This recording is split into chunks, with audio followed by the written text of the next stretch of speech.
सर्वप्रथम मी सगळ्यांना विनंती करते, हात वर करा। भारत माता की जय, भारत माता की जय, भारत माता की जय।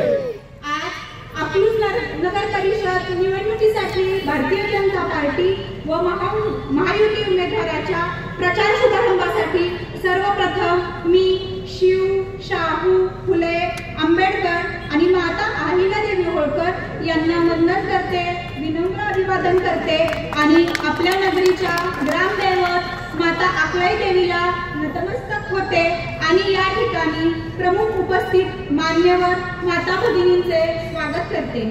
मी एक सामान्य परिवारातली महिला आहे।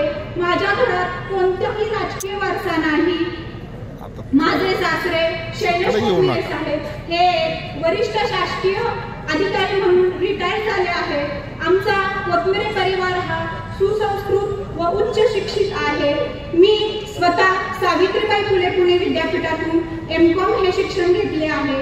अकलूज नगर परिषदेसाठी माझ्या सामान्य महिलेला भारतीय जनता पार्टीने अकलूजच्या नगराध्यक्ष पदाची उमेदवारी दिली आणि आपली सेवा करण्याची संधी दिली। त्याबद्दल मी भारतीय जनता पार्टीच्या सर्व नेत्यांचे मनापासून आभार मानते।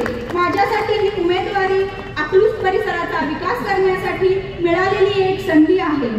भारतीय जनता पार्टीचे केंद्रात सरकार आहे, राज्यात सरकार आहे, म्हणून अकलूजचा विकासाच्या प्रवाहात आणायचे असेल तर अकलूजच्या नगर परिषदेवर सुद्धा भारतीय जनता पार्टीचा नगराध्यक्ष निवडून आला पाहिजे। आपल्याला भाजप व महायुतीचे नगरसेवक मोठ्या संख्येने निवडून आले पाहिजे, ही आता आपली जबाबदारी आहे।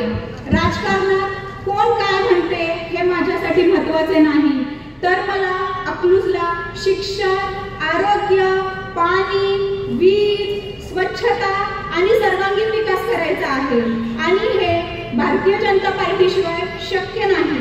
भारतीय जनता पार्टीला एकदा या नगराध्यक्ष पदावर सत्ता द्या, या रोल मॉडेल बनवल्याशिवाय नाही। आज अकलूज मधल्या रस्त्यांची जी दुरावस्था आहे, 4-4 दिवस पाणी येत नाही, शहरातील गटारांची दुरावस्था आहे, माता भगिनींसाठी स्वच्छतागृह नाही, ही परिस्थिती सुधारायची असेल तर भाजप व महायुतीची सत्ता पाहिजे।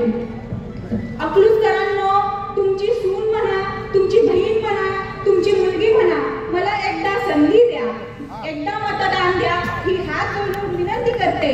या शहरात हजारो लाडक्या बहिणी आहेत, त्या योजनेच्या प्रभावी अंमलबजावणी करणार आणि ज्या ज्या माता भगिनी या योजनेपासून वंचित राहिल्या आहेत त्यासाठी निवडून आल्या नगर परिषदेत एक स्वतंत्र कक्ष स्थापन करून त्यांना मदत करण्याचा विश्वास मी आपल्याला देते।